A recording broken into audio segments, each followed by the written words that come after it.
ರಾಜ್ಯದಲ್ಲಿ ದ್ವೇಷ ಭಾಷಣಗಳಿಗೆ ಕಡಿವಾಣ ಹಾಕುವ ಕರ್ನಾಟಕ ದ್ವೇಷ ಭಾಷಣ ಮತ್ತು ದ್ವೇಷ ಅಪರಾಧಗಳ ಪ್ರತಿಬಂಧಕ ವಿಧೇಯಕ 2025 ಪ್ರತಿಪಕ್ಷಗಳ ತೀವ್ರ ಪ್ರತಿಭಟನೆ ನಡುವೆ ಶುಕ್ರವಾರ ವಿಧಾನ ಪರಿಷತ್ತಿನಲ್ಲಿಯೂ ಅಂಗೀಕರಿಸಲಾಯಿತು.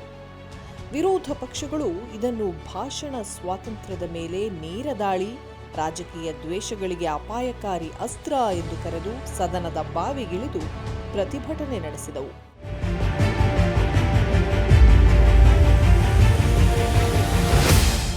ಇದರ ನಡುವೆ ಗೃಹ ಸಚಿವ ಡಾಕ್ಟರ್ ಜಿ. ಪರಮೇಶ್ವರ್ ಕರ್ನಾಟಕ ದ್ವೇಷ ಭಾಷಣ ಮತ್ತು ದ್ವೇಷ ಅಪರಾಧಗಳ ಪ್ರತಿಬಂಧಕ ವಿಧೇಯಕ 2025 ಮಂಡಿಸಿದರು.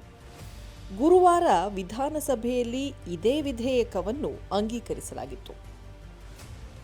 ಹೊಸ ಮಸೂದೆಯು ಪೊಲೀಸ್ ರಾಜ್ಯ ಅಘೋಷಿತ ತುರ್ತು ಸ್ಥಿತಿಗೆ ಕಾರಣವಾಗುತ್ತದೆ ಎಂದು ಆರೋಪಿಸಿದ ಪ್ರತಿಪಕ್ಷಗಳು ಮಸೂದೆಯನ್ನು ಹಿಂಪಡೆಯಬೇಕೆಂದು ಒತ್ತಾಯಿಸಿದವು. ಸದನದ ಬಾವಿಗಿಳಿದು ತೀವ್ರ ಪ್ರತಿಭಟನೆ ನಡೆಸಿದವು. ಬಿಜೆಪಿಯ ಆರೋಪಗಳನ್ನು ನಿರಾಕರಿಸಿದ ಗೃಹ ಸಚಿವರು, ಬಿಜೆಪಿ ಸರ್ಕಾರವಿರುವ ಮಹಾರಾಷ್ಟ್ರದಲ್ಲಿರುವಂತೆ ಕಾನೂನು ಜಾರಿಗೆ ತರಲಾಗುತ್ತಿದೆ ಎಂದು ತಿಳಿಸಿದರು.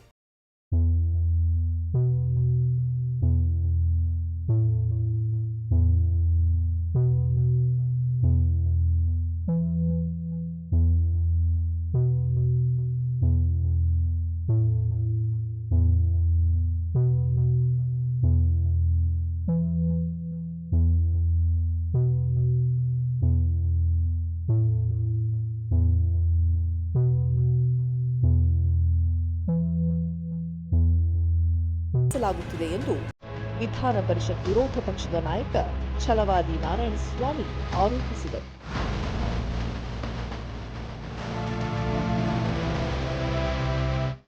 ಕಾಂಗ್ರೆಸ್ ಹಾಗೂ ಬಿಜೆಪಿ ಸದಸ್ಯರ ಗದ್ದಲದ ನಡುವೆ ಮಸೂದೆಯನ್ನು ಸಭಾಪತಿ ಬಸವರಾಜ ಹೊರಟ್ಟಿ ಮತಕ್ಕೆ ಹಾಕಿದಾಗ ಧ್ವನಿಮತದಿಂದ ವಿಧೇಯಕ ಅಂಗೀಕಾರವಾಯಿತು.